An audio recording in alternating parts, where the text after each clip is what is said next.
Breaking news datang dari Derek Michael Saviero. Usai bermain pada satu pertandingan dengan GCU pada 7 November 2022, pelatih Grand Canyon University, Bryce Drew, mengumumkan bahwa Derek akan menerima redshirt di musim pertamanya. Nah, untuk kalian yang belum tahu, redshirt itu merupakan istilah yang ada di NCAA. Redshirt itu maksudnya adalah pemain tersebut akan dinonaktifkan dan tidak dimainkan selama satu musim. Ada dua jenis redshirt di NCAA. Yang pertama adalah redshirt untuk anak baru, dan yang kedua adalah redshirt untuk pemain yang baru pindah dari kampus satu ke kampus yang lain. Derek Michael sendiri mendapatkan redshirt jenis pertama, yaitu redshirt untuk anak baru. Sebenarnya, Derek Michael bukanlah satu-satunya pemain GCU yang mendapatkan status redshirt ini. Rekannya, Isaiah Carr, juga di redshirt oleh sang pelatih. Sama seperti Derek Michael, Isaiah Carr juga merupakan seorang anak baru yang baru bermain pada satu pertandingan. Di masa SMA-nya, Carr merupakan salah satu pemain terbaik di negara bagiannya dan merupakan salah satu pemain yang menjadi top prospect. Meski begitu, sang pelatih merasa bahwa Carr masih butuh pengembangan dan penyesuaian yang lebih dalam, sehingga akhirnya sang pelatih pun memutuskan untuk meredshirt Carr. Jujur saja, menurut saya, redshirt yang diterima oleh Derek Michael ini bukanlah hal yang buruk. Dengan mendapatkan redshirt ini, maka itu artinya Derek dapat menyiapkan dirinya lebih matang lagi. Seperti yang kita tahu, Derek ini telah datang ke Amerika.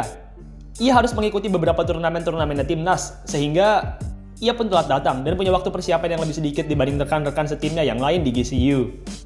Waktu persiapan yang sedikit ini dinilai kurang oleh sang pelatih, apalagi kalau mengingat ini merupakan kali pertama Derek berlaga di NCAA. Oleh sebab itu, sang pelatih memutuskan untuk meredshirt Derek, supaya Derek bisa lebih apik dan tampil lebih garang di musim mendatang.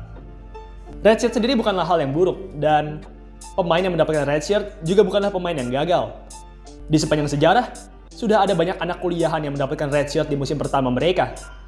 Salah satu contoh pemain redshirt yang kini sukses di NBA adalah Mamadi Diakite. Untuk kalian yang nggak tahu, Diakite ini merupakan seorang pemain NBA yang dulunya pernah berkuliah di Virginia. Pada musim pertamanya, Diakite di redshirt oleh pelatihnya karena Diakite dinilai masih kurang siap secara fisik dan skill. Diakite pun akhirnya menjalani redshirtnya, dan kemudian usai masa redshirtnya selesai, Diakite pun lanjut bermain selama 4 tahun di Virginia. Diakite berhasil menjadi pemain yang sukses di Virginia. Ia berhasil menjadi bench player yang solid di 2 musim pertamanya dan starting forward yang apik di 2 musim terakhirnya. Diakite juga bahkan berhasil mendapatkan gelar juara di 2019, dan usai lulus kuliah, Diakite juga berhasil masuk ke NBA. Sampai saat ini, Diakite masih bermain di NBA. Ia memang bukanlah pemain bintang sekelas LeBron James atau Stephen Curry, tapi paling tidak, dari mendapat status redshirt sampai bisa masuk ke NBA, itu sudah merupakan hal yang sangat hebat. Oh ya, BTW, sebenarnya Derek Michael ini bukanlah pemain Indonesia pertama yang menerima redshirt di NCAA Divisi 1. Sebelumnya, di tahun 2011, seorang pemain asal Bali, Brandon Jawato, juga menerima redshirt. Jawato masuk ke University of Hawaii di tahun 2011. Seharusnya, ia saat itu sudah bisa masuk ke tim utama dan berkompetisi di tahun 2011. Meski begitu, sang pelatih saat itu memutuskan untuk meredshirtnya, dan akhirnya Jawato pun baru bisa berkompetisi di tahun 2012. Brandon Jawato tampil amat apik di musim perdananya.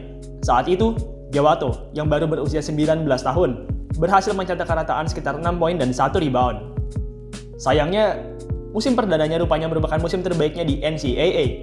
Di 2 musim berikutnya, Jawato mengalami penurunan menit bermain yang drastis dari pelatihnya. Akibat hal ini, Jawato pun jadi tidak bisa menunjukkan banyak hal dan punya stats yang terlihat buruk.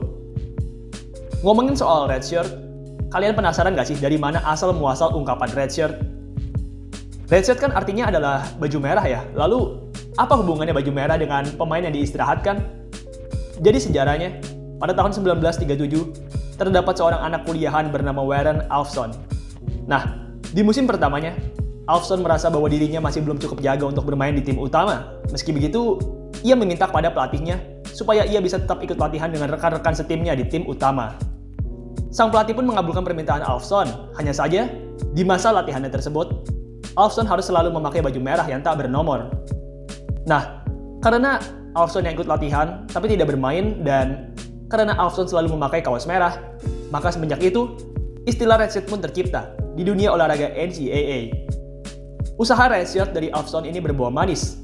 Di 3 musim kuliah terakhirnya, Alfson berhasil menjadi pemain yang solid untuk Universitas Nebraska, dan ia juga akhirnya berhasil lulus dan masuk ke NFL.